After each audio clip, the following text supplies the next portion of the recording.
Okay, these are the answers. I'm going to remove most of them. So you have had your chance to check them. Let's talk about this chord progression. This is a very, I'm sorry.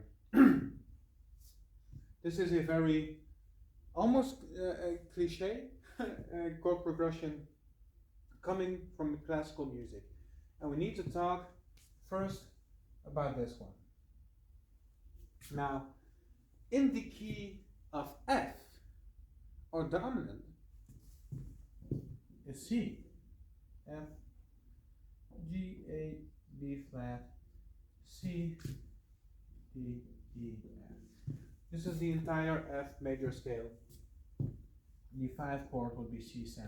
So C7 has a tension that resolves when it lands on F. It has a tension that wants to go towards an F chord. Meaning that if you want to go to an F chord that's not the tonic, that's not the one, we can still use C7 to get there. Except we wouldn't notate it as this. When we do this, this is a dominant and a tonic, but we're not in the key of F now. So it's not a dominant, it's a secondary dominant. And I would notate it as this. The 5 being the dominant, but this one is secondary, and it is a way to move towards a chord, even though we're sort of borrowing notes from outside the key.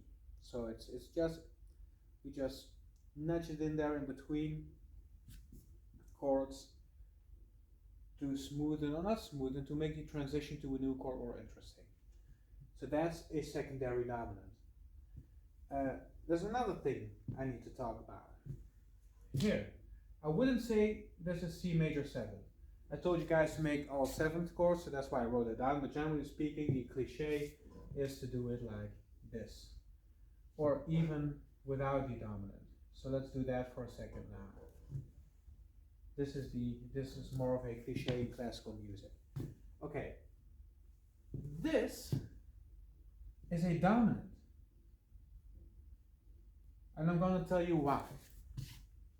In C, in the key of C, you got the notes C, E, G. Or you know what, I'm going to put G. Now whatever, it doesn't matter. Okay. Now, G has the notes G, B, D. Okay? We could make a sus4 chord to lengthen that transition. So we could do G, C, D. C being the sus4, which wants to resolve down to B, and then wants to resolve up. Okay, I'm going to change this. Anyway, wants to go up to C. G just wants to lay there, and D will go up to E to get the full C major chord. We could do that, but we could expand on that even more by harmonizing the C. Harmonizing, you know, technically whenever 2 different notes or more different notes sound at the same time, you could say it's harmonized or it's harmony. But if we let the 5th go up from the 6 to the 5 as well, it's a more interesting sound. And now a bass would play a C down there. And now we get this voice leading. This being one voice, E, D, E, this being another voice, C, B, C, this being another voice, G, G, G. So let's just pick a note.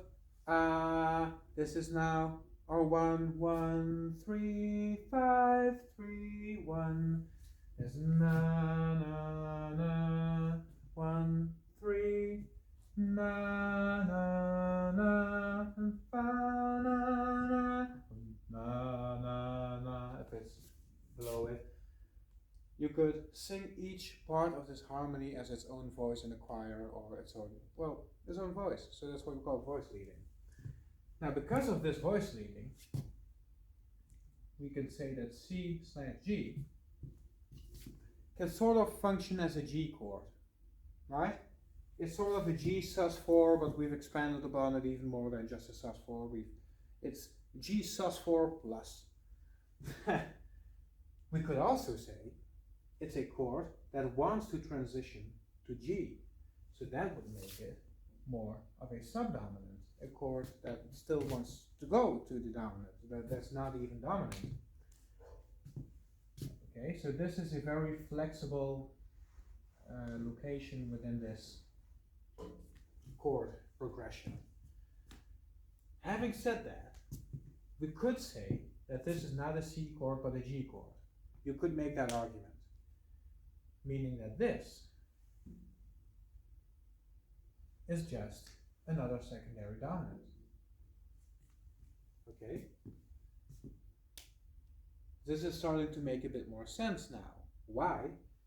We didn't just say, oh, we're going to play the one chord, but now it's dominant. No, we gave the reason. Why is it a dominant? Because it's a secondary dominant that wants to resolve to the next chord. This is a secondary dominant that wants to resolve to the next chord. Okay? That's what we've got here. We will get back to this progression at a later date, but for now, that's all I'm going to say about secondary dominants.